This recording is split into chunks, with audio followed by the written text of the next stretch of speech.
तो स्टूडेंट्स हम एक क्वेश्चन की बात करेंगे।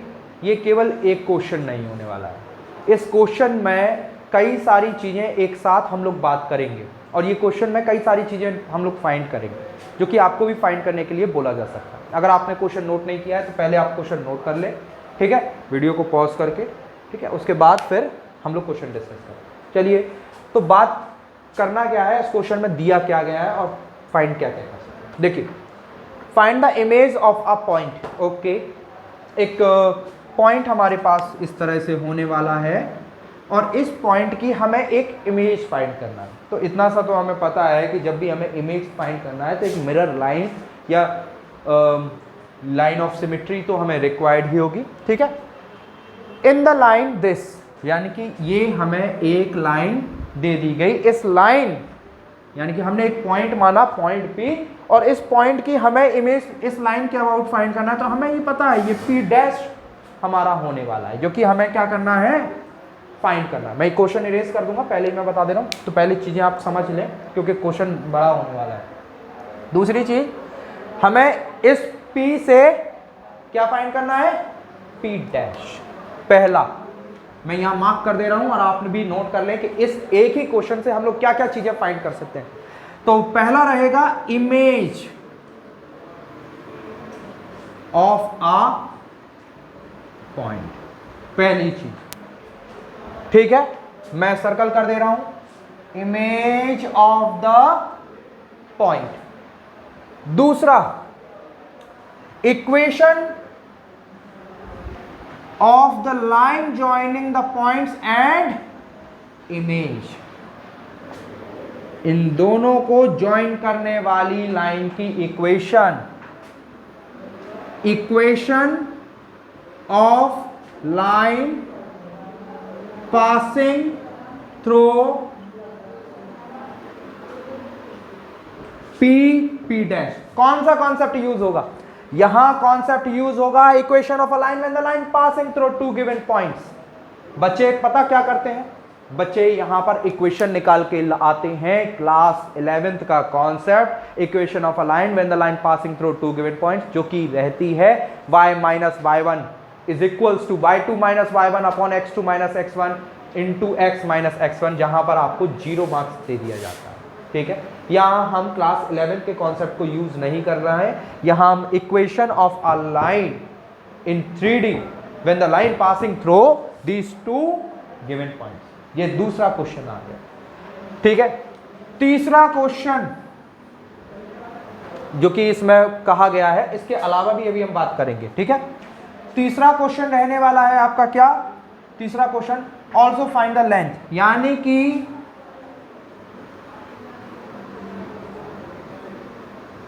Length of P dash. ये हाँ, ये हम as a P dash vector निकाल लें और हम उसमें से उसका मैग्नीट्यूड निकाल दें तो हम वैसे भी निकाल सकते हैं, लेकिन यहाँ कोई ऐसी रेस्ट्रिक्शन नहीं है। यहाँ हम दोनों पॉइंट्स के बीच में डायरेक्ट डिस्टेंस फॉर्मूला अप्लाई करके, यानी कि डिस्टेंस फॉर्मूला आपको पता है x2 minus x1 upon x2 minus x1 plus y2 minus y1, क्या, यस, x2 माइनस x1 का whole square plus y2 minus y1 का whole square plus z2 minus z1 का होल स्क्वायर, ये हमारा रहने वाला है, ठीक है।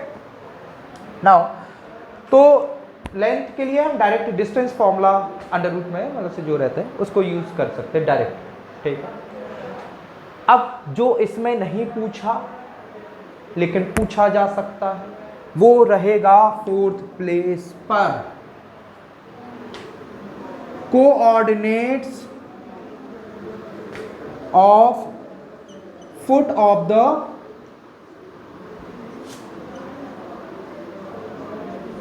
परपेंडिकुलर।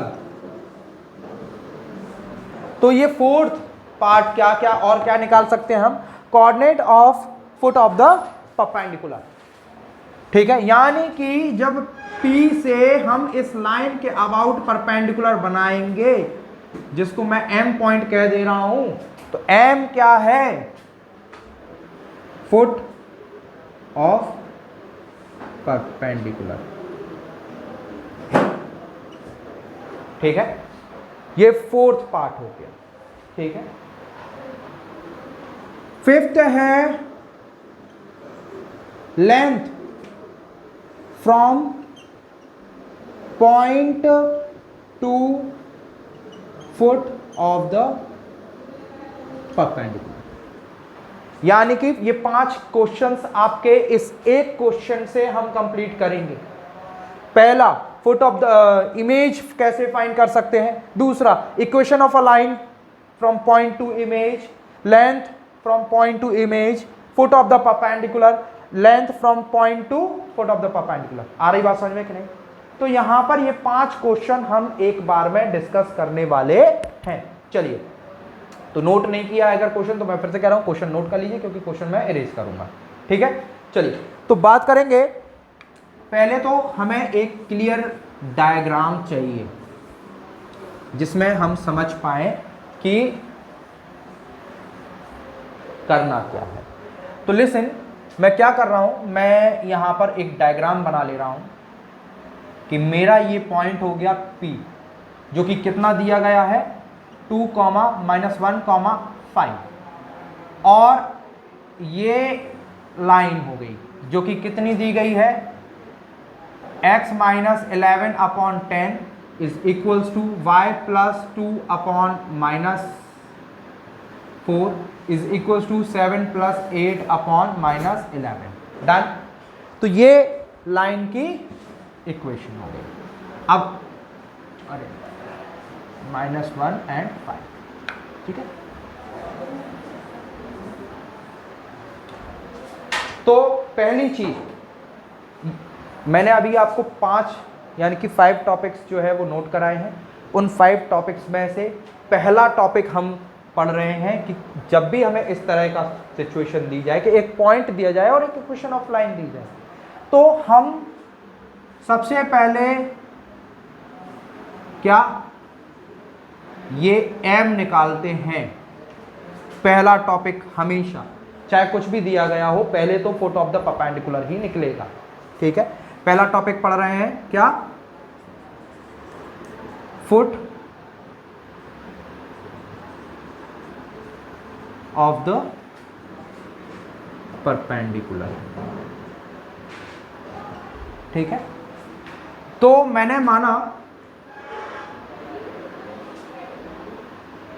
BM, मैंने फुट ऑफ द परपेंडिकुलर क्या मान लिया, M मान लिया, which is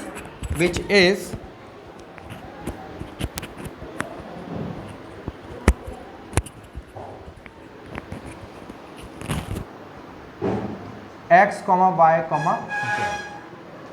जिसको मैंने x,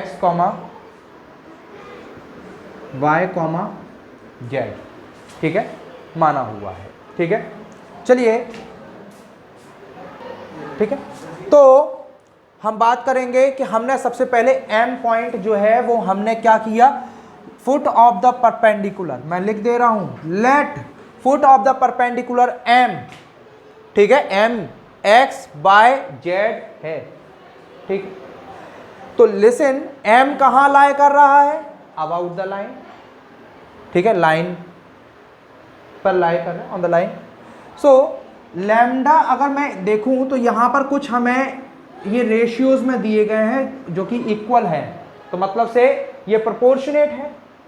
ठीक है, तो अगर देखा जाए for some value of lambda, for some value of lambda, the coordinate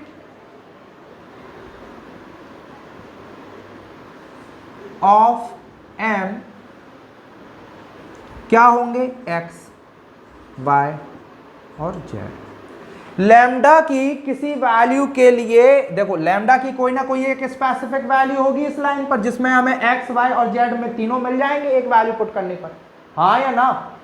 तो लैम्डा की किसी स्पेसिफिक वैल्यू पर हमें x, y, z के वैल्यू मिल जाएगी, तो वो लैम्डा की वैल्यू ही हमें सबसे पहले फाइंड करनी होगी। ठीक है, तो पहले हम x को इन टर्म्स ऑफ लैम्डा निकाल लेते हैं।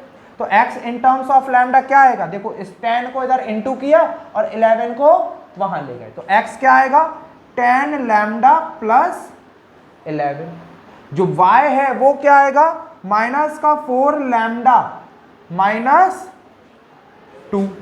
ठीक है, देखते जाइएगा, अगर कुछ मिस्टेक हो तो आप मुझे मार्क कराएं। ठीक है, एंड z क्या होगा, -11 lambda minus of 11 lambda minus 8, ये आपका रहने वाला है। तो यानी कि लैम्डा की किसी वैल्यू के लिए x, y और z ये हमारे पास निकल करके आने वाले। क्लियर हो गई मेरी बात कि m के साथ जो कोऑर्डिनेट है x, y, z वो इस तरह से निकलेंगे। ठीक है, अब ये कैसे निकलेंगे वो ध्यान से सुनिए। तो लिसन, मेरी बात ध्यान से सुनिए। अगर मैं pm वेक्टर निकालूं ना, ठीक है, फाइंड pm वेक्टर, तो pm वेक्टर क्या होगा, om माइनस OP, क्योंकि ये पॉइंट्स के कोऑर्डिनेट्स हैं। फाइनल माइनस इनिशियल पॉइंट होता है कि नहीं होता है जब भी हम किसी भी कोई भी दो पॉइंट दिए गए हो और कोई वेक्टर निकाल रहे हो। ठीक है, तो देखा जाए तो pm वेक्टर क्या होगा, pm वेक्टर होगा om, यानी कि आपके पास 10 लैम्डा प्लस 11 माइनस 2i। ठीक है, प्लस और क्या होगा, माइनस का 4 lambda minus 2 minus -1, so plus 1j। ठीक है, एंड प्लस क्या है, माइनस का 11 लैम्डा माइनस 8 माइनस 5 क्या है। ठीक, तो ये मेरा क्या होने वाला है, pm वेक्टर। pm वेक्टर क्या होगा, m माइनस p, m के कोऑर्डिनेट्स ये हो गए, यानी कि x माइनस समथिंग। आप इसे ऐसे भी लिख सकते हैं, अगर मैं यहां लिख दूं तो x minus 2i plus y minus -1 यानी कि +1j plus and z minus 5k। ठीक है, तो ये हमारे पास वेक्टर आने वाला है, ध्यान रखिएगा। बट अभी मैंने कुछ भी नहीं मूव किया, मैं बहुत स्लो चल रहा हूँ। क्यों, क्योंकि चीज़ें बिल्कुल क्लियर रहे। हमारे को एक पॉइंट दिया गया था, एक लाइन दी गई थी, तो पॉइंट से अगर मुझे फुट ऑफ द परपेंडिकुलर निकालना है तो कैसे निकालेंगे, for some value of lambda, lambda की किसी वैल्यू के लिए जो x, y, z होंगे वो मैं यहाँ से x, y, z को लैम्डा के टर्म्स में कन्वर्ट कर लिया। उसके बाद मैंने pm वेक्टर फाइंड किया, हाँ या ना। नाउ लिसन, अब मेरी बात ध्यान से सुनिए। ठीक है, if pm is perpendicular to the line, हाँ या ना, pm क्या है, लाइन पर परपेंडिकुलर चाहिए कि नहीं चाहिए, pm एक वेक्टर है या नहीं है, pm एक वेक्टर है। और ये लाइन के पैरेलल एक वेक्टर हमारे को दिया गया है, कोई b वेक्टर, जो कि क्या है, यहां से देखिए 10i minus 4j minus 11k, हाँ या ना। इस लाइन को डायरेक्शन कौन दे रहा है, ये वाला वेक्टर दे रहा है कि नहीं दे रहा है। मैंने अभी आप लोगों से डिस्कस किया है equation of a line when the line passing through a point and parallel to a vector. तो ये जो लाइन, जो L लाइन है, ये L लाइन, तो ये लाइन इन पॉइंट्स से पास हो रही होगी, मान लीजिए। ठीक है, 11 कॉमा -2 कॉमा -8 से ये लाइन पास हो रही है, और इस लाइन को डायरेक्शन कौन दे रहा है, ये वेक्टर दे रहा है, हाँ या ना। ये वेक्टर क्या है, लाइन के पैरेलल है। अगर ये लाइन के पैरेलल है तो ध्यान से देखिए, pm is perpendicular to the line, then pm is perpendicular to the b vector also, हाँ या ना। If because b vector is parallel to the line, yes और नो, हाँ या ना। ध्यान से देखिए, ये लाइन जा रही है, इस पर ये परपेंडिकुलर है, और इस लाइन के पैरेलल एक और वेक्टर अगर मैं ऐसे रख दूं तो ये इस पर भी तो परपेंडिकुलर ही आएगा कि नहीं आएगा। ये तो एक कॉमन सेंस आप समझ सकते हैं, हाँ या ना। तो यहां पर अब हम एक छोटा सा स्टेप लिखेंगे, ठीक है। क्या लिखेंगे, if pm vector perpendicular to L यानी कि लाइन, मैंने यहां मार्क कर दिया, परपेंडिकुलर टू लाइन, ठीक है, लाइन पर परपेंडिकुलर है, ठीक है। सो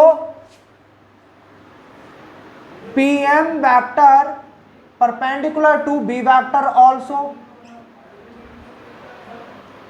हाँ कि ना। तो जो PM वेक्टर है वो B वेक्टर पर भी क्या होगा, परपेंडिकुलर होगा, because B vector parallel to L, हाँ या ना, ठीक है। अब यहां से ये समझिए, ये स्टेटमेंट अगर आपको समझ में आ गया तो क्वेश्चन में अब ज्यादा कुछ बचता नहीं है। ये समझिए 50% प्लस क्वेश्चन को हम क्रॉस कर गए, और इसके आगे आने वाले जितने भी क्वेश्चन हमसे पूछे गए हैं वो सब हमारे हो जाएंगे। ये बात आप ध्यान से सुन लीजिए, बहुत इजी क्वेश्चन है और आप बहुत आराम से स्कोर कर सकते हैं इसमें। कुछ 5 से 6 कैटेगरी के क्वेश्चंस पढ़िए बस, उसमें से आपका 5 नंबर का एक क्वेश्चन आ जाएगा, ठीक है। सो लिसन, इफ, तो डेफिनेटली ये क्लियर हो गया कि PM is perpendicular to B vector, yes और no. So if then PM perpendicular to B vector, ठीक है, तो PM perpendicular to, sorry, इधर if PM perpendicular to B vector, then PM vector dot B vector equals to 0, हाँ या ना, कि PM vector का परपेंडिकुलर है, तो दो वेक्टर अगर परपेंडिकुलर हैं एक दूसरे पर इस तरह से, तो उनका डॉट प्रोडक्ट क्या रहेगा, 0 आएगा, ठीक है। तो डॉट प्रोडक्ट 0 मतलब से I J के कोफिशिएंट्स आपके क्या हो जाएंगे, प्रोडक्ट हो जाएंगे, इज इक्वल्स टू 0। तो मैं पहले PM ही लिख दे रहा हूं, PM ये रहा हमारे पास, PM वेक्टर कितना था अपना 10 और 11 माइनस 2, तो 10 लैम्डा प्लस 9, बोलते जाइएगा, ठीक है। प्लस इसके बाद कितना है, -4 लैम्डा -1, ठीक है, J। उसके बाद प्लस -11 लैम्डा -13 K, ठीक है। वैल्यूज अगर कुछ बात करते या एक्सप्लेन करते हुए कुछ ऊपर नीचे हो गई हो तो कोई बात नहीं, मैं उसको देख लूंगा, ठीक है। तो यहां पर हमने PM वेक्टर नोट कर लिया, इसके बाद मैं V वेक्टर नोट कर ले रहा हूं। V वेक्टर कितना है, 10I -4J -11 K, ठीक है। प्रोडक्ट करते हैं, तो प्रोडक्ट करेंगे तो ध्यान से देखिए क्या आएगा, 100, 1 minute, PM dot B vector 100 lambda plus 90, ठीक है। 10 का इस 10 का इससे इंटू करा दी, इसके बाद ये -4 का इससे, तो -4 लैम्डा प्लस 16 लैम्डा प्लस का 4, ठीक है। उसके बाद प्लस 121 और फिर plus 143, 121 lambda plus 143, done, is equals to 0, हाँ या ना। जब आपने सॉल्व किया, ठीक है, कितना हुआ, कितने लैम्डा आया, ये 237 लैम्डा इक्वल्स टू 2 -237, हाँ या ना। जब ये इसके अपॉन में जाएगा तो लैम्डा की वैल्यू -1 कैलकुलेट होकर के आ गई। यहां पर क्वेश्चन हमारा ये समझिए खत्म ही हो चुका है, क्योंकि फुट ऑफ द परपेंडिकुलर ही सबसे मेजर पार्ट रहता है इसमें। ठीक है, जैसे ही आपको लैम्डा की वैल्यू मिली, मैंने क्या किया, लैम्डा की वैल्यूज को यहां पुट किया। ठीक है, मैं यहां मार्क कर दे रहा हूं, फॉर लैम्डा इक्वल्स टू -1, इसको इक्वेशन 1 मार्क कर दिया। ठीक है, फ्रॉम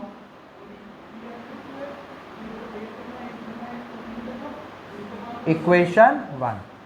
ठीक है, for lambda equals to -1 from equation 1, तो x की वैल्यू क्या आएगी, ध्यान से देखो, -10, यहां पर 4 - 2 यानी कि 2, और 8, 11 - 8 यानी कि 3। तो यहां पर अब आप ध्यान से समझ लीजिए, 1, 2 और 3, ये आपके फुट ऑफ द परपेंडिकुलर निकल कर आ गए हैं। क्या निकल कर आ गए हैं, फुट ऑफ द परपेंडिकुलर। अब अगर आपको ध्यान से सुनिए, ठीक है, उन्होंने हमसे पूछा क्या है, इमेज पूछा है कि नहीं पूछा है, तो डेफिनेटली इमेज इसकी यहां नीचे कहीं P डैश बनेगी। तो ध्यान से सुनिए, तो M is the mid point, यानी कि लाइन पर ध्यान से, जितना अगर आप इमेज जा रहे हैं तो यहां से मिरर है, तो मेरा जहां मिरर से जितना डिस्टेंस होगा तो मेरा इमेज भी मिरर से उतने ही डिस्टेंस पर, दैट मीन्स ये तो क्लियर है कि M is the mid point in between P and P dash. ठीक है, सो अगर मैं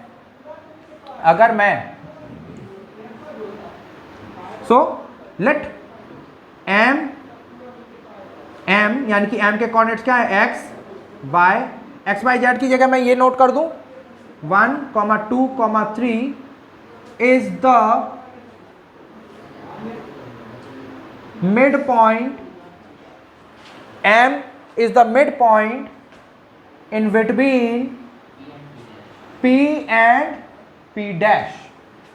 P को भी मैं क्लियर कर रहा हूं, x1, y1, z1 मार्क कर दिया, और P dash x2, y2, z2।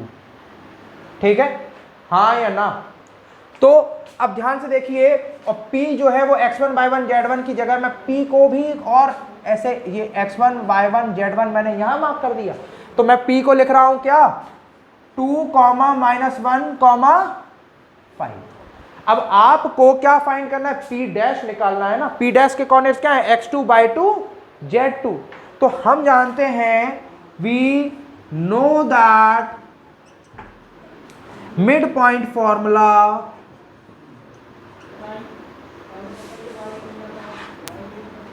We know that the mid point formula, जो कि क्या होता है, x equals to x1 plus x2 upon 2।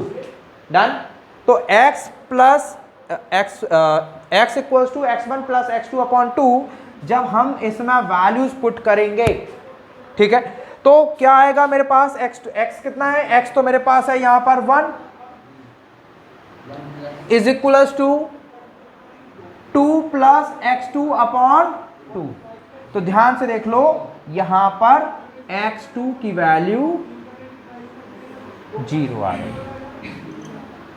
Done. ठीक है, नाउ विजिबल है, ठीक है। नाउ सेम अगर मैं निकालूं वैल्यू किसकी, y2 के लिए, सो 2 इक्वल्स टू क्या, ठीक है, सो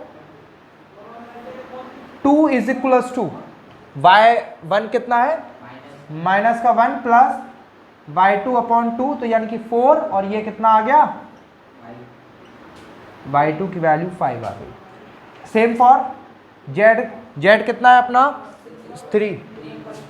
3 इक्वल्स टू कितना है, 5 प्लस z अपॉन 2, तो 6, तो z इक्वल्स टू 1। तो यानी कि इमेज P डैश के कोऑर्डिनेट्स क्या आए, 0, 5, 1। ठीक है, ठीक है, क्या, ठीक है, तो मैं यहां मार्क कर दे रहा हूं। ठीक है, सो यहां पर image of the P is 0, 5, 1। ठीक है, तो P की जो इमेज होगी वो 0, 5, 1 पर आएगी। अब ध्यान से सुनिएगा, हमने आपको 5 पॉइंट्स मार्क कराए थे, हाँ या ना, कि इस क्वेश्चन से हम लोग 5 क्वेश्चंस जो हैं वो डन कर सकते हैं, कंप्लीट कर सकते हैं। अब ध्यान से देखिए, जो भी क्वेश्चन में हमारे को करना था वो यही करना था। मैं फिर से एक बार एक्सप्लेन कर दे रहा हूँ, कुछ नहीं, ये P दिया था तो और ये लाइन दी गई थी, इसके अबाउट मुझे क्या करना है, P डैश के कोऑर्डिनेट फाइंड करने हैं। ठीक है, तो उसके लिए पहले मुझे foot of the perpendicular find करना पड़ेगा। Foot of the perpendicular find करने के लिए मैंने लिखा let foot of the perpendicular be m x by z। So for some value of lambda, lambda की किसी वैल्यू के लिए हम x की, y की, z की वैल्यू, यानी कि इसको सिंपली सॉल्व करेंगे, tan लैम्डा लाइक, ठीक है, तो यहाँ पर x by z हमारे निकल के आ गए। अब जैसे ही हमने x by z आ गए तो हमने क्या किया, p m वैक्टर फाइंड किया। ठीक है, जो कि क्या होगा, m माइनस p। हाँ, तो p m वैक्टर निकाल लिया। अब हमने इतना एक छोटा सा बात की कि अगर जो Pm है लाइन पर परपेंडिकुलर है तो Pm जो है वो B पर भी परपेंडिकुलर होगा, तो Pm dot b equals to 0, जहां से हमें लैम्डा की वैल्यू मिल गई -1। हमने इसमें पुट किया तो हमें किसकी मिल गई, इस फुट ऑफ द परपेंडिकुलर की। जैसे ही फुट ऑफ द परपेंडिकुलर की वैल्यू मिली, यहाँ पर हमने distance formula mid point formula use किया, जिसकी हेल्प से हमें P डैश के कोऑर्डिनेट्स मिल गए, जो कि ये आए, यहाँ पर मैंने फाइंड किए। देन अगर आपसे पूछा जाए लेंथ, तो लेंथ कैसे निकालेंगे, लेंथ निकालने के लिए कुछ नहीं है, डिस्टेंस फॉर्मूला अप्लाई कर देंगे। ठीक है, x2 - x1 whole square plus y2 - y1 whole square plus z2 - z1 whole square. अगर आपसे पूछ लिया जाए इक्वेशन, तो इक्वेशन में आपको कुछ और नहीं करना है, आपसे p डैश के बीच में इक्वेशन पूछी गई थी कि नहीं, लिसन, तो यानी कि ये p डैश है, ये जो है ये p डैश है कि नहीं है। इक्वेशन कैसे निकलेगी, इक्वेशन निकालने के लिए कुछ और नहीं करना है। ध्यान से देखिए, अगर मेरे पास 2 पॉइंट्स दिए गए हैं, कौन सी, अब वेक्टर, अब आपकी मर्जी है कि आपको वेक्टर निकालना है कि कार्टेशियन निकालना है। कौन सी, कार्टेशियन, कार्टेशियन थोड़ी ज्यादा सही लगती है। तो ये x1 y1 z1 है, ये हमारे x2 y2 z2 है। हम जानते हैं x minus x1 upon x2 minus x1, y minus y1 upon y2 minus y1, और z minus z1 upon z2 minus z1। बस x बाई z को छोड़ करके x1 y1 z1 की वैल्यू पुट करेंगे, यही दोनों। ठीक है, तो हमें p डैश की इक्वेशन भी मिल जाएगी। आ रही बात समझ में कि नहीं। और इसके अलावा और क्या, इसकी लेंथ पूछी जा सकती है, pm foot of the perpendicular, length of the perpendicular, तो भी हम डिस्टेंस फॉर्मूला अप्लाई, ये हाँ थर्ड क्वेश्चन है। अब वो क्वेश्चन की सीक्वेंसिंग ऊपर नीचे हो सकती है, बट करना यही है। ये 5 चीजें एक इसी पर्टिकुलर क्वेश्चन में फ्रेम होती हैं आपकी। ठीक है, वो आपसे foot of the perpendicular, length of the perpendicular पूछ सकते हैं, एक ही चीज है। फुट ऑफ द परपेंडिकुलर तो निकालना ही है पहले, जैसे फुट ऑफ द परपेंडिकुलर निकालोगे, लेंथ ऑफ द परपेंडिकुलर के लिए डिस्टेंस फॉर्मूला, अगर इमेज पूछ ली तो ये मिड पॉइंट बन जाएगा, ये है ही, उसके नीचे मिड पॉइंट फॉर्मूला लगा देंगे। ठीक है, अब अगर फिर से इमेज पॉइंट से इमेज तक की डिस्टेंस पूछी तो डिस्टेंस फॉर्मूला लगाएंगे, फिर से डिस्टेंस कैलकुलेट कर देंगे। और अगर इक्वेशन पूछी तो Cartesian equation of a line का कॉन्सेप्ट यूज करके इक्वेशन निकाल के बता देंगे। ये 4-5 चीजें हैं जो कि आपको इस क्वेश्चन में सीखने को मिलती हैं। ठीक है, तो चलिए बढ़ते हैं आगे अगले क्वेश्चन के लिए। तो चलिए हम लोग बात करेंगे अब अगले क्वेश्चन की तरफ। ठीक है, जो कि हमारा है find the angle between 2 lines. ठीक है, या find the angle between the lines. यहाँ पर इस क्वेश्चन पर आने से पहले आपको मैं बता चुका हूँ कि जब भी हम एंगल निकालते हैं तो अगर आपने इनके इस, जैसे ये लाइन दी गई, इसके डायरेक्शन वेक्टर्स यही हुए कि नहीं, जिनको मैंने सर्कल किया है यही तो डायरेक्शन वेक्टर हुए कि नहीं हुए। मैंने आपको बताया है जब इक्वेशन ऑफ अ लाइन, तो ये जो है ये पोजीशन वेक्टर्स होते हैं और ये जो है वो डायरेक्शन वेक्टर होता है। ठीक है, तो मैंने जो सर्कल किए हैं ये डायरेक्शन वेक्टर्स हैं। ठीक है, अब अगर आपको यही क्वेश्चन, ये आपकी वेक्टर फॉर्मेशन में दी गई, अगर इसी को हम कार्टेशियन फॉर्म में लिख दे तो ध्यान से देखिएगा यही इक्वेशन कैसे बन जाएगी कार्टेशियन इक्वेशन में। ये जो है ये पॉइंट्स हैं x1 y1 और z1, तो यानी कि x माइनस x1 कितना है 2, y माइनस x2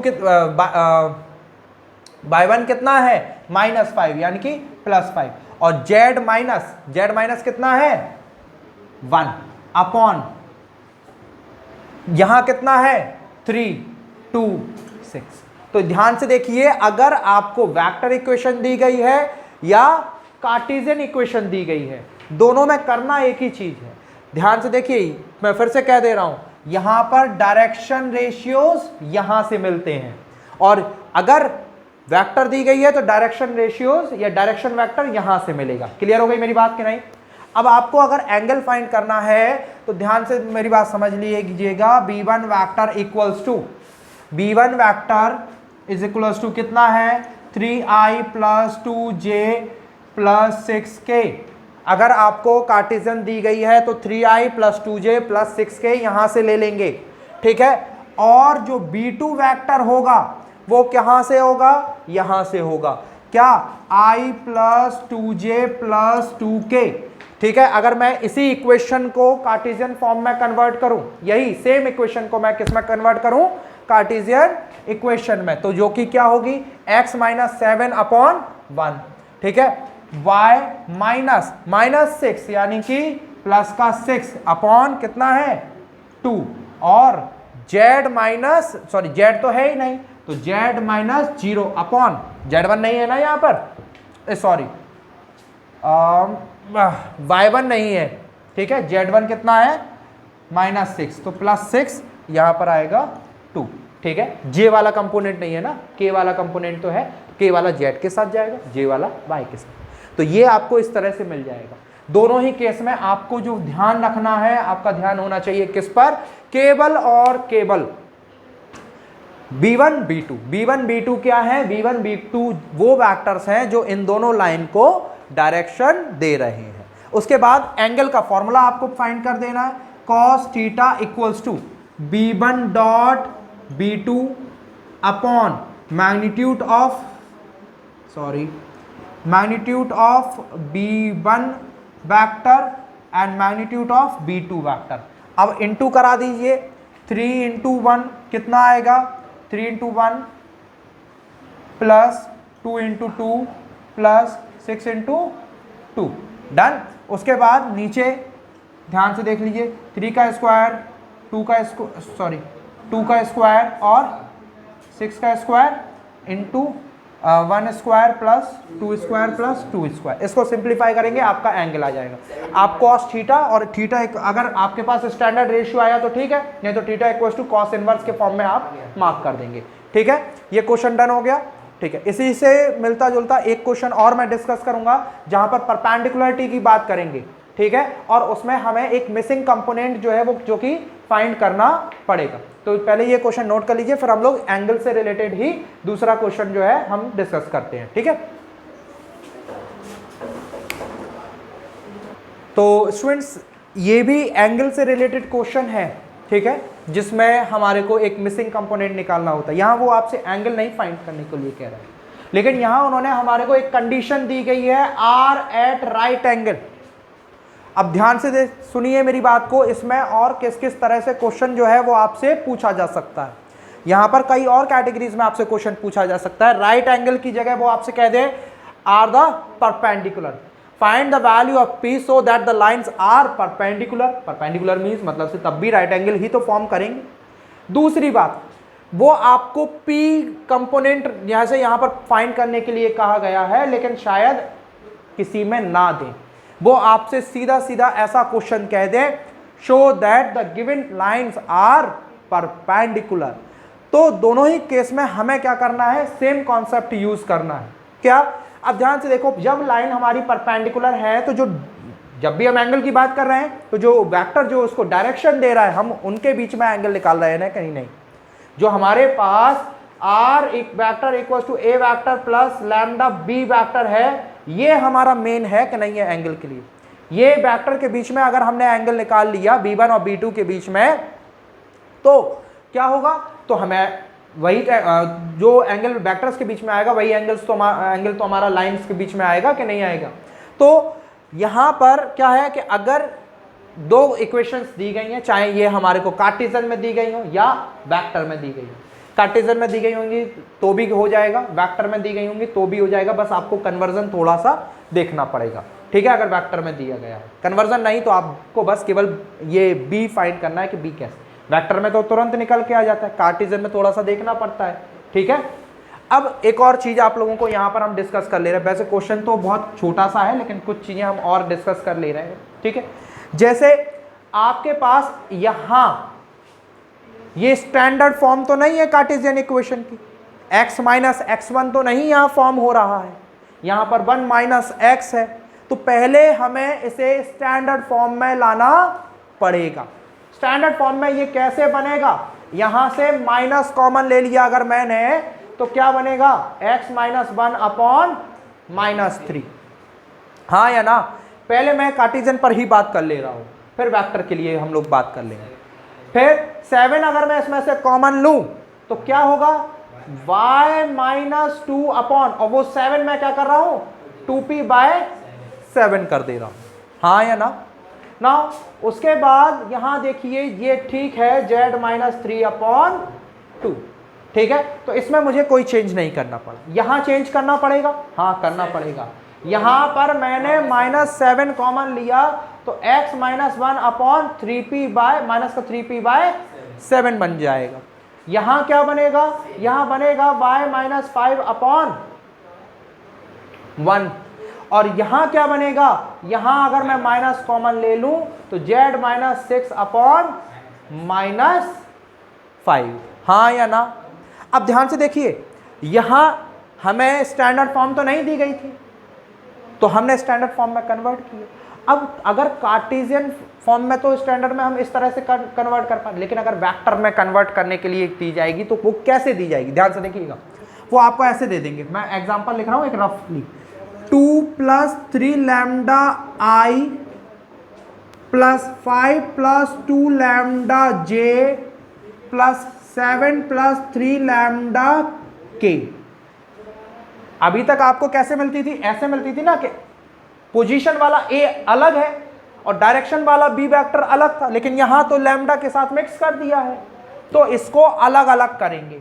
कैसे, ध्यान से देखो, 2i 5j plus 7 plus lambda इधर कितना 3i 2j 3k, आ गई बात समझ में कि नहीं।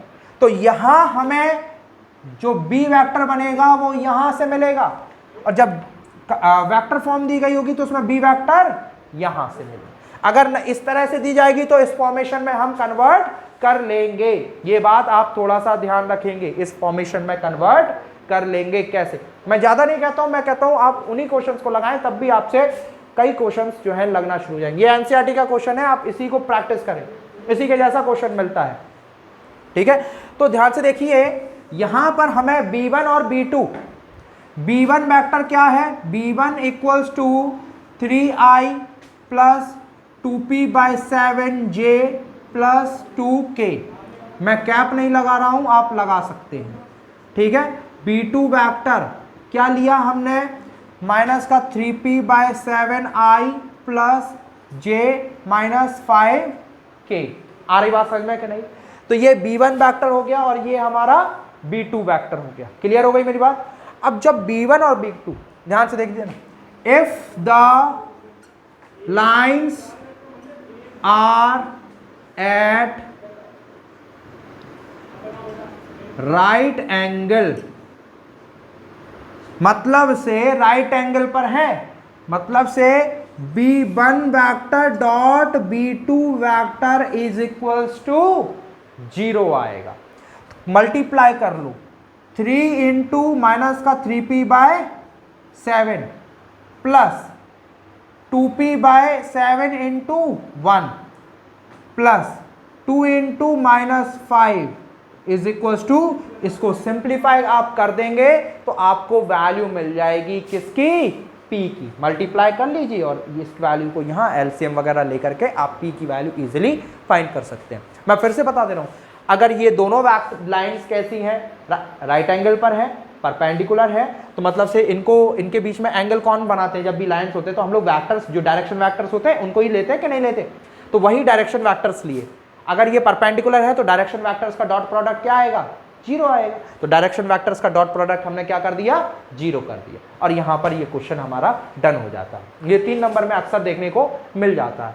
इसी क्वेश्चन का एक और तरीका आ जाता है, यहाँ p की वैल्यू निकालनी पड़ती है, ठीक है, वो आप एनसीईआरटी में देख लें, ठीक है। ये एनसीईआरटी का क्वेश्चन एक्सरसाइज 11.2 का क्वेश्चन नंबर 12 है, वहां से आप ये मेथड ये रहा, वैल्यू आप सॉल्व करेंगे तो आपको थोड़ा सा डिटेल में समझ में आएगा, ठीक है। दूसरी बात, यहाँ p की वैल्यू फाइंड करने के लिए दी गई है। कभी कभी बुक में एक और क्वेश्चन है इसी के जस्ट बाद, क्वेश्चन नंबर 13 आई थिंक, जिसमें कहा गया है कि आपको 2 लाइन की इक्वेशन दी गई है और उसमें आपको क्या करना है कि शो करना है कि लाइंस आर परपेंडिकुलर। तो बस कुछ नहीं करना है, यहाँ पर जो डायरेक्शन वेक्टर्स हैं उनको डॉट प्रोडक्ट कराएंगे तो 0 शो हो जाएगा, वहां से आपका ये क्वेश्चन डन हो जाएगा, ठीक है हिमांशु, ठीक है। तो बच्चों ये जो क्वेश्चन है, ये क्वेश्चन भी बहुत इंपॉर्टेंट क्वेश्चंस की कैटेगरी में आता है। ये क्वेश्चन, इसको देखिए, क्वेश्चन मैं आप लोगों को जब इक्वेशन ऑफ अ लाइन बताया तो मैंने आपसे साफ कहा था कि जो लाइन की इक्वेशंस हो सकती हैं वो आपको दोनों फॉर्म में से किसी भी एक फॉर्म में गिवन होगी, या तो आपको वेक्टर फॉर्म में दी गई होगी या फिर वो आपको कार्टेशियन फॉर्म में दी गई होगी। तो आपको बस ये इस चीज पर फोकस करना है, चाहे वो वेक्टर फॉर्म में दी गई हो या फिर कार्टेशियन फॉर्म में दी गई हो, कौन सा पार्ट क्या है, पोजीशन कौन बता रहा है, डायरेक्शन कौन बता रहा है। आ रही बात समझ में? तो जैसे ये दी गई है, अगर आपको या तो ये इस तरह से दी जाएगी या फिर लाइन की इक्वेशन अगर इसी को मैं कार्टेशियन फॉर्म में कन्वर्ट करना चाहूं, ठीक है, तो मैं एक ही क्वेश्चन से दूसरा भी बता रहा हूं, ठीक है। अगर इसी को x minus 8 by y minus 19 sorry by plus 19 and z minus 10 upon 3 no हाँ यस माइनस 16 एंड 7, ये कार्टेशियन में कन्वर्ट हो जाएगी। इसको करना है तो देखो फिर से x minus 15 y minus 29 z minus 5 और इन तीनों के अपॉन में क्या आ जाएगा 3 8 एंड माइनस 5। अब सुनिए मेरी बात को, ये तो हो गया क्वेश्चन कि ये 2 लाइन की इक्वेशन दी गई है, वेक्टर या कार्टेशियन में से कुछ भी दी जा सकती हैं, ठीक है। लेकिन अभी तक तो हम लोग इस क्वेश्चन में पहुंचे ही नहीं कि करना क्या है। तो कहा यह गया है, ध्यान से सुनिए, find the vector and Cartesian equation of the line. हमें vector and Cartesian equation of the line find करनी है, ठीक है। हमें vector and Cartesian equation of the line find करनी है, ओके। अब उस कौन सी किस तरह की वेक्टर और कार्टेशियन इक्वेशन ऑफ लाइन करनी, ठीक है। पासिंग थ्रू अ पॉइंट, यानी कि पॉइंट से पास हो रही हो, and perpendicular to the line. अब ध्यान से सुनो, ध्यान से सुनिएगा, ये लाइन मैं छोटा सा एक डायग्राम बना रहा हूं, एक रफली है, ये R1 हो गई, जैसे मैंने इसको 1 कह लिया, इसको 2 कह लिया, और ये R2, हाँ कि ना। अब अगर मैं बात करूं इन दोनों को, B1 एक वेक्टर होगा, मैं फिर से बना ले रहा हूं यहां, इन दोनों को B1 एक वेक्टर डायरेक्शन दे रहा होगा और इसको B2 वेक्टर कोई डायरेक्शन दे रहा होगा, हाँ या ना। ये R1 लाइन है, ये R2 लाइन है। देखिए 3D स्पेस में लाइन हो अजीब हो सकती है, अब 2D पर बना रहे हैं तो एक रफली आइडिया है कि करना क्या है, करना क्या चाह रहे हैं, क्योंकि अगर ये नहीं बनाएंगे और हम डायरेक्टली सॉल्व करेंगे तो आपको चीजें समझ में नहीं आएंगी कि चल करना क्या है एक्चुअली और करना क्या चाहते हैं, ठीक है। तो यहां पर सबसे पहले तो हमने ये दोनों लाइन ले ली, हमें ये दोनों लाइन के साथ साथ हमें फाइंड करनी है R, मैं इधर लिख दे रहा हूं, R3 equation of the line which is passing through the point 1, 2, -4। हाँ एक्चुअली हमें निकालना तो R3 है ना, जो कि क्या कर रही होगी, पास कर रही होगी 1, 2, -4 से, एंड विच इज पर, अब ऐसे तो निकाल नहीं लेंगे, हमें परपेंडिकुलर वेक्टर चाहिए ना, सॉरी पैरेलल वेक्टर चाहिए ना, इसको डायरेक्शन कौन देगा, वेक्टर चाहिए ना। सो लिसन, हमें एक लाइन चाहिए R3 जो कि इस पर्टिकुलर पॉइंट से पास हो रही है and perpendicular to the given line. इन दोनों लाइन पर वो लाइन परपेंडिकुलर होनी चाहिए। हमने क्रॉस प्रोडक्ट में एक बहुत छोटी सी चीज पड़ी हुई है, क्रॉस प्रोडक्ट में हमने एक बहुत छोटी सी चीज पढ़ी हुई है जो कि क्या है, unit vector which is perpendicular to two given vectors. तो अगर ये दोनों लाइन है, ये दोनों लाइन पर परपेंडिकुलर वेक्टर निकाल लें हम एक एन कैप, तो एन कैप अगर इन दोनों लाइन पर परपेंडिकुलर है तो इस लाइन के पैरेलल हो जाएगा कि नहीं हो जाएगा, एन कैप इस लाइन के को डायरेक्शन दे देंगे एन कैप से, तो ये लाइन जो है वो इस पॉइंट से पास हो रही होगी और इन दोनों लाइन पर परपेंडिकुलर होगी, जो कि डायरेक्शन कौन दे रहा होगा इसको, एन कैप। अगर नहीं आया हो तो फिर से पूछ लो, मैं रुका हुआ हूं। आया क्लियर है, ओके। मैं फिर से कह रहा हूं, हमें दो लाइन दी गई हैं, ठीक है, और हमें एक ऐसी लाइन फाइंड करनी है जो कि इस पॉइंट से पास हो रही हो और इस वेक्टर के, सॉरी इन दोनों लाइन पर परपेंडिकुलर हो।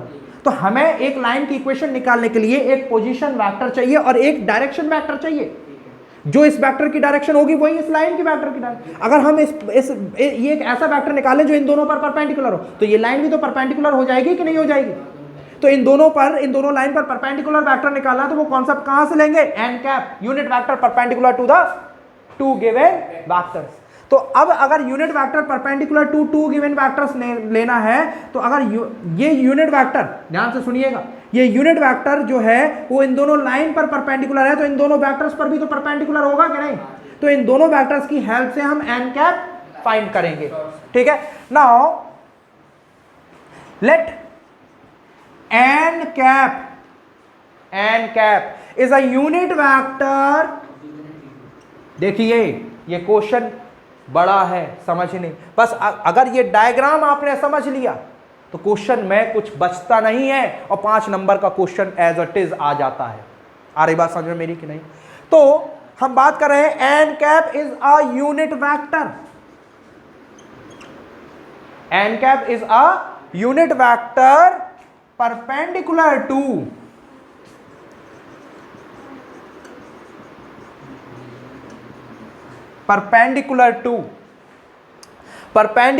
what, B1 and B2. So B1 and B2 parallel to L1 L2. Here B1 and B2 क्या है, parallel to R1 R2, B1 B2 R1 R2 के पैरेलल है। So N cap is also perpendicular to R1 and, मैंने statement में क्या लिखा, N cap B1 B2 पर perpendicular है, B1 B2 R1 R2 के पैरेलल है, तो एन कैप R1 R2 पर भी तो परपेंडिकुलर हो गया कि नहीं हो गया, हाँ या ना, यस ना। उसके बाद एन कैप निकालना है, तो एन कैप निकालने का फॉर्मूला जो रहेगा वो रहेगा n cap is equals to B1 cross B2 upon magnitude of B1 cross B2। आ गई बात समझ में कि नहीं। B1 cross B2 upon magnitude of B1 cross B2। Note कर लीजिए ये, फिर मैं इरेज करूंगा यहां पर क्योंकि, ठीक है, अगर आपने नोट नहीं किया है तो ये स्टेटमेंट्स नोट कर लीजिए, ठीक है। इस पॉज करके वीडियो को मैं रुका हुआ हूं और आप नोट करने के बाद फिर मैं इसको इरेज करके इसके आगे सॉल्व करूंगा, ठीक है, डन। चलिए, सो अब यानी कि फाइंड हमें करना है क्या, n cap equals to B1 cross B2 upon magnitude B1 cross B2। ठीक है, अब ध्यान से देखो, B1 वेक्टर कितना होगा, यहां से 3i plus not plus minus 16j, ठीक है, एंड प्लस 7k। ये वाला जो है ये B1 और ये वाला जो है वो B2 देगा।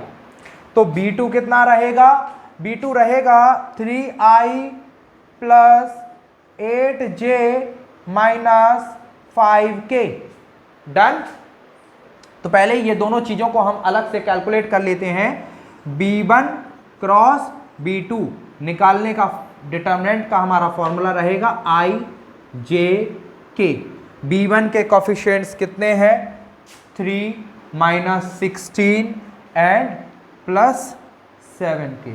ठीक है, और उसके बाद कितना है 3 8 माइनस 5। इसका एक्सपेंशन जब आप करते हैं तो i ले लीजिए, 2 ब्रैकेट बना दीजिए, प्लस j ले लीजिए, फिर 2 ब्रैकेट बना दीजिए, प्लस माइनस j ले लीजिए, फिर प्लस k ले लीजिए, और फिर इस तरह से फिर एक्सपेंड करना है तो आप इसको क्रॉस में करेंगे। तो मैं डायरेक्ट वैल्यू लिख दे रहा हूं कि इसको सॉल्व करने पर आपकी क्या वैल्यू क्या आएगी, वो मैं यहां पर आपका डायरेक्ट लिख दे रहा हूं। तो स्टूडेंट्स यहां पर जब हम इसको सिंप्लीफाई करेंगे तो यानी कि ये देखिए क्रॉस में 80 56 फिर 15 21 एंड ये 24 एंड 48। सॉल्व करने पर ये आया, यहाँ से हमने क्या किया 12 कॉमन ले लिया। ठीक है, 12 कॉमन मतलब से यहाँ पर अगर हम इसका क्या कहते हैं देखा जाए तो ये हम यहाँ पर हमारे पास डायरेक्ट भी लिख सकते हो, नहीं तो यहाँ पर अब अगर मैंने इसमें 12 कॉमन निकाल लिया था इन सभी में से, ठीक है, तो ये इसको मैं अलग कर सकता हूँ। तो यहाँ पर ध्यान से देखिए सॉल्व करने पर मेरा कितना आएगा 7। ठीक है, तो यानी कि फाइनल जो मेरे पास बचेगा वो कितना बचेगा 2i, और जो भी स्केलर होगा उसको मैं रिमूव कर दूंगा। ठीक है, अब बात आ रही है एन कैप। ठीक है, तो एन कैप इसको थोड़ा, तो यहां पर हमारे पास B1 क्रॉस B2 आ चुका है। अब हमें क्या फाइंड करना है, magnitude of B1 cross B2। तो अंडर रूट 12 हमने कॉमन ले लिया, मतलब से 144, 12 का स्क्वायर मैंने डायरेक्टली बाहर लिख दिया। अब यहाँ क्या बचेगा हमारे पास बचेगा ये 4 plus 9 plus 36।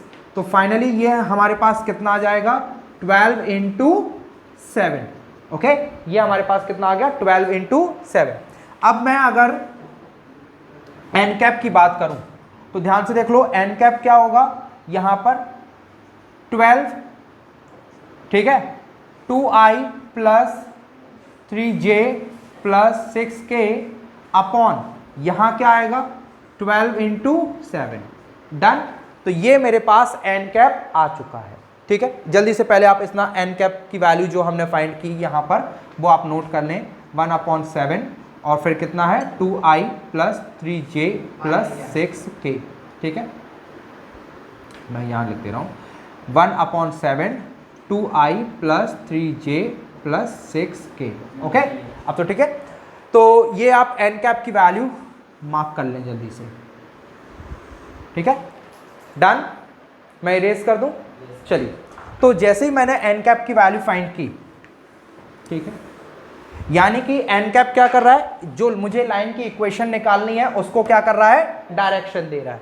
So equation of a line, so equation of a line, तो हमारे पास क्या बनेगा इक्वेशन ऑफ अ लाइन में, पहले मैं वेक्टर इक्वेशन R3 निकाल रहा हूँ। ये R1 R2 मैंने नेम दे दिए थे, R3। तो वेक्टर इक्वेशन आएगी हमारी i plus 2j minus 4k, ठीक है, plus lambda 1/7 2i plus 3j plus 6k। अब ये सबके साथ है तो इस पूरे को हम लैम्डा भी कंसीडर कर सकते हैं या लैम्डा डैश में कंसीडर कर सकते हैं। ठीक है, उसमें कोई प्रॉब्लम नहीं है। R3 ये तो हमारी वेक्टर इक्वेशन हो गई। इसी को अगर हमें कार्टेशियन इक्वेशन में निकालना है तो x माइनस 1 अपॉन कितना है 2, ठीक है, ये तो हमारा स्केलर में चला जाएगा, लैम्डा के साथ चला जाएगा, ठीक है, इज इक्वल्स टू कितना है y minus 2 upon 3 and z plus 4 upon 6।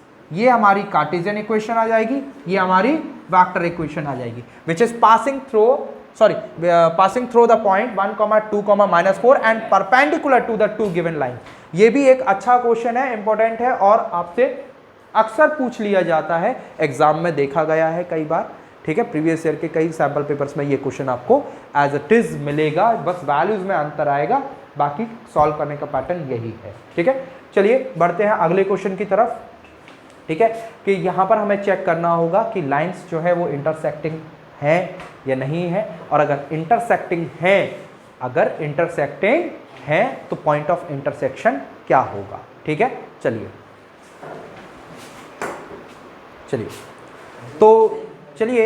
अगले टाइप के क्वेश्चन पर हम लोग बात कर लेते हैं कि और क्या कैटेगरी का क्वेश्चन जो है वो आपसे 3D में पूछा जा सकता है, ठीक है। तो यहाँ पर हम बात करेंगे पॉइंट ऑफ इंटरसेक्शन की, या आपको चेक करना पड़ सकता है कि लाइंस जो है वो इंटरसेक्ट कर रही हैं या नहीं कर रही हैं। जैसे जैसे हम लोग अगले क्वेश्चन में बढ़ रहे हैं, हम लोग बात कर रहे हैं कि और भी क्या क्या चीज़ें जो हैं आपको देखने को मिल सकती हैं।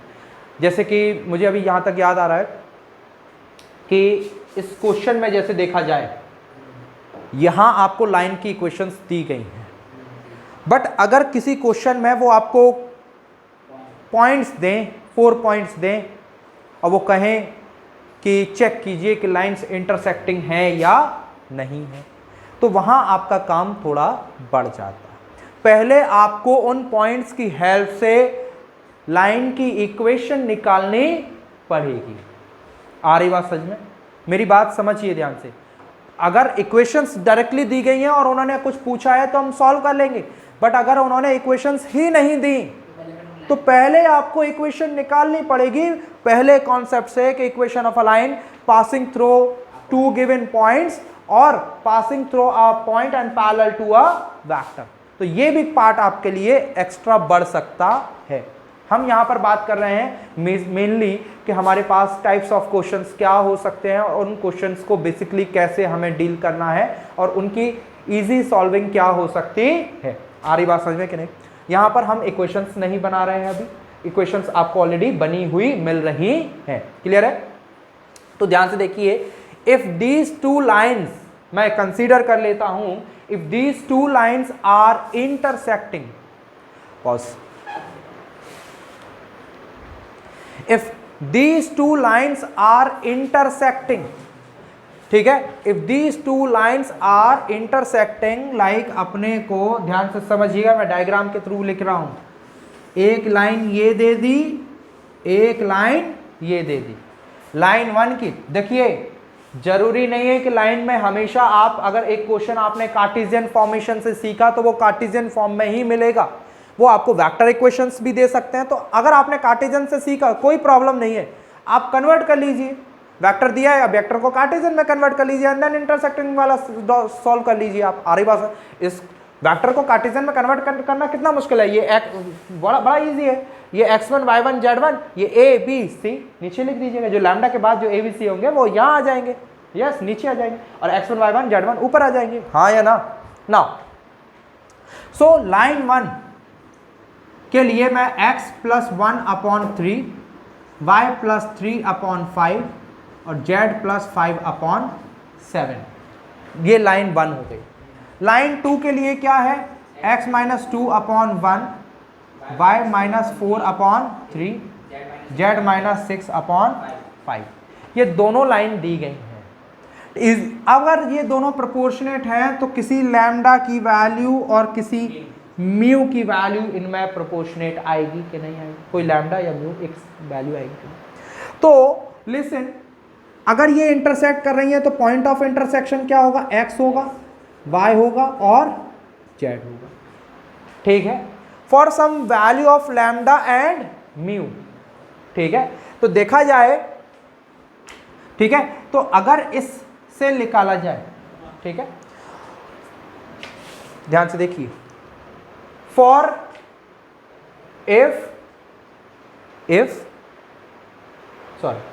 सो x इक्वल्स टू, अगर मैं x कोऑर्डिनेट की बात करूं, मुझे नहीं पता अभी लैम्डा क्या है, ठीक है।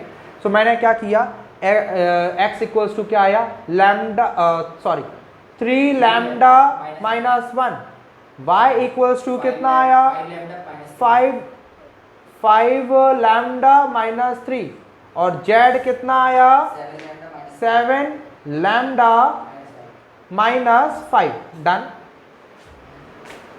For line 1 done. नाउ अब हम बात कर लें फॉर लाइन 2 के लिए। लाइन 2 के लिए एक्स वाई जेड की वैल्यूज अगर निकाली जाएंगी तो क्या निकाली जाएंगी, x इक्वल्स टू क्या आएगा, mu plus 2,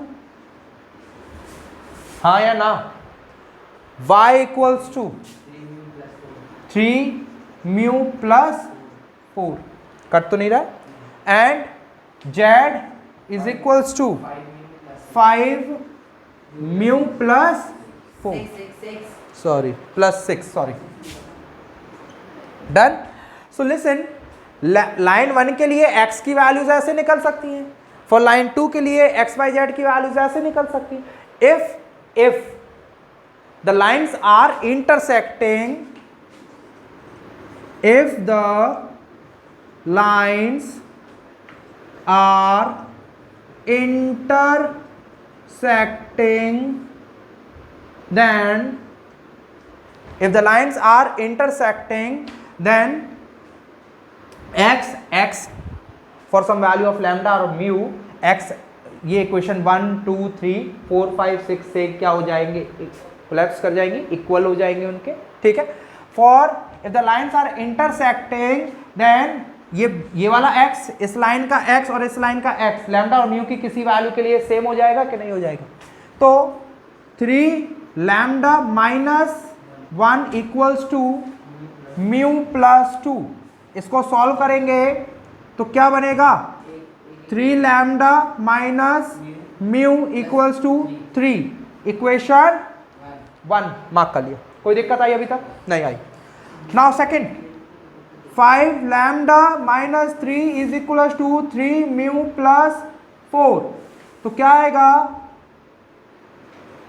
5 lambda minus 3 mu is equal to 7। Done. This is equation 2। Now third और बना लेते हैं, ठीक है। तो 7 lambda minus 5 is equal to 5 mu plus 6, okay, ठीक है, ठीक है। सो क्या आएगा, 7 lambda minus 5 mu is equal to 11। Done. Clear है कि नहीं है, ये इक्वेशन बनेगी 3, ये इक्वेशन क्या बनेगी, 3। Solve any 2 equations out of these 3 and find the value of lambda and mu, ठीक है। Then after getting the value of lambda and mu, put that value in equation 3rd, ठीक है। if the equation 3rd will be satisfied करेगी अगर, तो फिर तो वो इंटरसेक्टिंग है, और अगर सेटिस्फाई नहीं करेंगी तो वो इंटरसेक्टिंग नहीं है। इंटरसेक्टिंग अगर करेंगी तो चाहे आप लैम्डा की वैल्यू उठा दी करके रख दीजिए इस इक्वेशन, इन इक्वेशन में, या इस म्यू की वैल्यू पुट कर दीजिए, तो आपको मिल जाएगा पॉइंट ऑफ इंटरसेक्शन। आ रही बात समझ में। सॉल्व दिस, क्या हुआ, तो ध्यान से देख लो, इसमें मैंने कितने का मल्टीप्लाई कर दूं, मैं 3 का मल्टीप्लाई कर दे रहा हूं, किस वाली में, फर्स्ट वाली में मैंने 3 का मल्टीप्लाई किया। So 9 lambda minus 3 mu is equal to 9, okay. और यहाँ कितना आएगा हमारे पास, 5 lambda minus 3 mu is equal to 7। Subtract कर दें, ये कट हो गई, तो यहाँ पर ध्यान से देख लो, ये कितना बन जाएगा, 4 लैम्डा, ठीक है। 4 लैम्डा इज इक्वल टू, ये हमारे पास कितना बचा, हमारे पास 2। सो ये लैम्डा की वैल्यू कितनी आ जाएगी हमारे पास, 1/2, ठीक है। 1/2 आई। म्यू की वैल्यू और बताओ मुझे कितनी आ रही है, म्यू इक्वल टू -3/2, श्योर, पक्का, इक्वेशन 3 में पुट करिए। मैंने इक्वेशन 3 में पुट करता हूँ, ठीक है। 7 इंटू लैम्डा की वैल्यू कितनी है 1/2 माइनस 5 इंटू माइनस 3/2, डन। मैंने एलसीएम ले लिया 2, ठीक है। तो 7 माइनस प्लस, और ये कितना हो जाएगा हमारा 5 3 जा 15, ठीक है। ये कितना बनाएगा 22/2 यानी कि 11, डन ना। तो दैट मीन्स लैम्डा और म्यू की वैल्यू कोई भी दो इक्वेशन से फाइंड करनी है और थर्ड इक्वेशन में पुट करनी है। जैसे ही आप पुट करेंगे आपको क्या बन जाएगा, बस जैसे ही आप पुट करेंगे आपका फाइंड कर ली, तो मैं वापस से पुट कर देता हूं, ठीक है। तो 7 इंटू लैम्डा की वैल्यू कितनी 1/2 3/2 इज इक्वल्स टू 15। मैंने 2 एलसीएम लिया, ये 7 प्लस 15 इक्वल्स टू 11 है इधर, ठीक है। तो ये कितना बनेगा 22/2 यानी कि 11 इज इक्वल्स टू 11, डन। तो ये हमारा यहाँ पर समझ में आ गया होगा। तो यहाँ पर ये मतलब से यहाँ से ये पता चला कि ये पॉइंट ऑफ इंटरसेक्शन से नहीं निकले, बट ये पता चला कि लाइंस जो है वो इंटरसेक्ट कर रही है। अगर सेटिस्फाई नहीं करता तो आप यहाँ पर ये कह सकते थे कि लाइंस आर नॉट इंटरसेक्टिंग। आ गई बात समझ में कि नहीं। अब लैम्डा और म्यू की कोई भी एक वैल्यू उठा करके इसमें पुट कर दीजिए, 1/2 आप पुट कर दीजिए, चाहे फिर आप -3/2 पुट कर दीजिए, तो आपको पॉइंट ऑफ इंटरसेक्शन x/z जो है वो आपको मिल जाएगी। नोट कर लीजिए ये क्वेश्चन, ये भी आपके लिए अच्छा क्वेश्चन है, और आप के एग्जाम में वेक्टर और 3D में से ये क्वेश्चन भी इस तरह का देखने को मिल जाता है, ठीक है। चलिए चलते हैं अगले टॉपिक, यानी कि डिस्टेंस बिटवीन द लाइन। इसको मैं थोड़ा सा फॉर्मूला बेस्ड बताऊंगा ताकि चीज़ें इसमें कुछ ज़्यादा है नहीं, यानी कि आपको नॉर्मल वेक्टर्स को ऐड और सब्ट्रैक्ट करना है, प्लस आपको क्रॉस प्रोडक्ट फाइंड करना है, डॉट प्रोडक्ट करना है, ये सब चीज़ें आपके लिए मेनली रहेंगी, ठीक है। चलिए बढ़ते हैं अगली तरफ। इस चैप्टर के हम लोग लास्ट टॉपिक पर बात कर रहे हैं, जो कि है लाइंस में डिस्टेंस बिटवीन द लाइंस, ठीक है। टॉपिक से ही है, इनमें फिर आपकी क्वेश्चंस की कैटेगरी बढ़ जाती है, बट द टॉपिक यही है आपके पास क्लास 12 के लिए, ठीक है। Distance between the two lines में आपको दो कैटेगरीज में जो है वो डिस्टेंस फाइंड करने के लिए पड़ सकती है, लेकिन आपको ध्यान रखना होगा, देखना होगा कि किस कैटेगरी का क्वेश्चन जो है जो कि आपको दिया गया है, ये आपकी समझदारी के ऊपर डिपेंड करता है कि क्वेश्चन को किस डायरेक्शन में आप लेकर जा रहे हैं और आपके कॉन्सेप्ट्स कितने क्लियर हैं, आप कितने क्लियर हैं क्वेश्चंस को लेकर के, ठीक है। तो नहीं तो आप आता हुआ क्वेश्चन भी छोड़कर आ जाएंगे, जबकि ये बहुत इजी है, ठीक है। यहाँ पर हम बात कर रहे हैं दो कैटेगरीज में लाइन की इक्वेशंस मिलने वाले डिस्टेंस फाइंड करने के लिए हो सकता है। वो आपसे शायद कहते हैं डिस्टेंस, वो आपको मेंशन ना करें कि लाइंस पैरेलल हैं या लाइंस स्क्यूब हैं, वो आपको कुछ भी मेंशन ना करें। आ रही बात समझ में। तब भी ये आपके ऊपर आपका काम है कि आप चेक करें कि लाइंस पैरेलल है तो नहीं है। पैरेलल्स नहीं है तो फॉर्मूला लगेगा स्क्यूब वाला, और लाइंस अगर पैरेलल है तो क्या होगा। सो लिसन, लाइन की इक्वेशन आपको इसी फॉर्मेट में दी जाएगी, वेक्टर जैसे ए वेक्टर, ठीक है, a1 प्लस लैम्डा b1, ठीक है।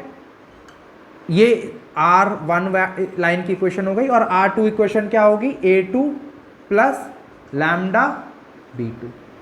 अगर लाइंस पैरेलल है तो b1 और b2 कैसे होंगे, सेम, जिसको हम b से डिनोट करेंगे। मान लीजिए एक है 2i plus 3j plus 4k और दूसरी है 4i plus 6j plus 8k, तो क्या ये दोनों पैरेलल हैं? हाँ, ये दोनों पैरेलल हैं। क्यों? क्योंकि इसमें से अगर मैं 2 एज ए स्केलर ले लूं तो क्या आएगा 2i प्लस 3j,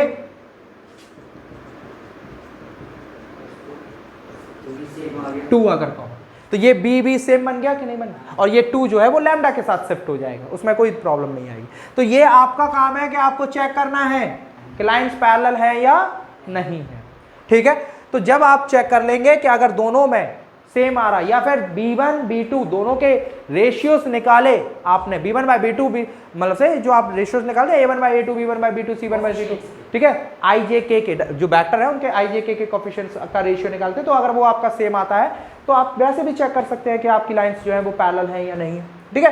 तो हम बात कर रहे हैं यहाँ पर ठीक है, हम बात कर रहे हैं यहां पर, तो जो डी वेक्टर है, सॉरी डी डिस्टेंस है, वो क्या निकलेगा कि जो बी वेक्टर है उसको a2 माइनस a1 से क्रॉस प्रोडक्ट निकालना है। अब मैं यहाँ पर आपको क्रॉस प्रोडक्ट तो डिस्कस कर नहीं सकता कि मैं आपसे कहूँ कि a cross b is equals to i is equals to determinant of i j k a1 b1 c1 a2 b2 c2। Yes, ऐसा तो नहीं हो सकता। ये तो आपको क्रॉस प्रोडक्ट में मैंने बताया हुआ है कि ये आपको खुद से करना है। डन। नाउ तो उसके बाद जैसे ही क्रॉस प्रोडक्ट आप a2 माइनस a1 करेंगे, यानी कि x i j j k k के कोफिशिएंट्स को माइनस करके a2 माइनस a1 निकालेंगे और b से आप उसका क्या कर देंगे, क्रॉस कर देंगे। ठीक है, तो जो वेक्टर आएगा उसका मैग्नीट्यूड अपॉन b वेक्टर, यानी कि जो दोनों में सेम है उसका मैग्नीट्यूड। अगर आप फॉर्मूला भी लिखते हैं, ये डायग्राम भी बनाते हैं, तो कुछ स्टेप मार्किंग आपको डायग्राम्स को यूज करना है, प्रॉपर राइटिंग सुंदर लिखनी है, क्योंकि ऑन स्क्रीन मार्किंग में आपका जो रिप्रेजेंटेशन है वो बहुत ज़्यादा मैटर करता है। अगर आपने ऑन स्क्रीन मार्किंग में अपना रिप्रेजेंटेशन अच्छा नहीं किया, आप अपना जो आपका जो वर्क है वो आप उसको नहीं सुधार रहे हैं, आप जस्ट जैसे आप नॉर्मली रफली वर्क करते हैं आप उसमें वैसे काम कर रहे हैं, दैट मीन्स आपको प्रॉब्लम होगी, आपके मार्क्स डिडक्ट होंगे। ठीक है, क्योंकि इवैल्यूएटर को चाहिए क्लीन और मतलब से उसको रीड करने में थोड़ा सा इजी पड़े। जहाँ उसको समझ में नहीं आएगा वो कट कर देगा वहाँ, क्योंकि वहाँ पर फिजिकल चेकिंग नहीं है ऑन स्क्रीन में। अगर उसको थोड़ा भी समझ में नहीं आएगा, प्रॉब्लम होगी समझने में चीज़ों को, वो क्रॉस लगा देंगे। ठीक है, तो इसलिए आप थोड़ा सा अपना hand writing plus representation work को थोड़ा सा अच्छा करें। तो इसमें कुछ भी नहीं है, आपको देखना है लाइन्स आर पैरेलल है तो फॉर्मूला अप्लाई कर देना है, जस्ट फॉर्मूला अप्लाई करना है आपको। क्या, ये फॉर्मूला है b cross a2 minus a1 upon magnitude of b। Done, इतना है आपको। Now if the lines are skew that means lines are not parallel. यहां आपको लग रहा होगा कि ये लाइन्स इंटरसेक्टिंग है। अब जैसे देखिए, क्या ये तो अगर ये दोनों लाइन है, क्या ये दोनों आपको इंटरसेक्टिंग करती हुई दिख रही? नहीं कर रही ना। अब आपको इंटरसेक्ट करती हुई दिख रही, लग रहा है कि लाइन्स इंटरसेक्ट कर रही हैं। ठीक है, तो ऐसे ही ये लाइन्स ऐसे एक दूसरे को कट नहीं कर रही बट एक दूसरे के ऊपर है, उनके बीच में आपको डिस्टेंस फाइंड करना है। ठीक है, तो लिसन, अब जैसे ये लाइन 1 है, लाइन 1 क्या होगा, इसको एक कोई b1 वेक्टर डायरेक्शन दे रहा होगा और एक कोई a1 वेक्टर इसका पोजीशन वेक्टर होगा। उसके बाद यहाँ पर a2 वेक्टर क्या है, उसके पोजीशन दे रहा होगा और यहाँ पर b2 वेक्टर इसको डायरेक्शन दे रहा होगा। तो आपको क्या करना है, b1 क्रॉस b2, यानी कि जो आपके पास r1 equals to a1 plus lambda b1 और r2 equals to a2 plus lambda b2। ठीक है, इन दोनों का क्रॉस निकालना है और इन दोनों का माइनस निकालना है। ठीक है, बस ये दोनों अगर चीजें आपको निकालना आती है फिर कुछ बचा ही नहीं, क्योंकि डॉट इनका क्रॉस निकाला, इनका क्रॉस निकाला, उसके बाद डॉट कर देंगे, डॉट करेंगे मतलब से i j j k k का मल्टीप्लाई करेंगे और नीचे इसका क्रॉस निकाला उसका मैग्नीट्यूड से डिवाइड कर देंगे। अगर आप उतना कैलकुलेट नहीं कर पा रहे, लेकिन अगर आप स्टेप्स को फॉलो कर रहे हैं, वैल्यूज उतनी सिंप्लीफाई नहीं कर रहे हैं लेकिन स्टेप्स को फॉलो कर रहे हैं, वैल्यू सब्स्टिट्यूट कर रहे हैं, तब भी आपको स्टेप मार्किंग में मार्क्स मिलना शुरू हो जाएंगे। आरी बात समझ, क्योंकि लॉन्ग में आता है ये क्वेश्चन, आपका इतना एक्यूरेट आंसर नहीं आया, लेकिन अगर आप स्टेप्स को फॉलो करें तो स्टेप मार्किंग आपको मिलेगी। तो ये इंपॉर्टेंट पार्ट है। अगर अन्य चीज़ों में आप क्या है, आप स्टेप मार्किंग उतनी मैटर नहीं करती, बट इन क्वेश्चंस में आपकी स्टेप मार्किंग मैटर करती है। तो यहाँ तक ये जितने भी क्वेश्चंस मैंने आपको बताए हैं ये इंपॉर्टेंट है। यहाँ से भी आपके 2 क्वेश्चंस इंपॉर्टेंट क्वेश्चंस आते हैं, तो आप ये 3D के मोस्ट इंपॉर्टेंट क्वेश्चंस को लगाइए। बाकी कुछ और क्वेश्चंस जो है वो मैंने डिस्क्रिप्शन में आपको दे दूंगा, तो आप वहाँ से वो फाइल के क्वेश्चंस लगा सकते हैं। Okay students, thank you.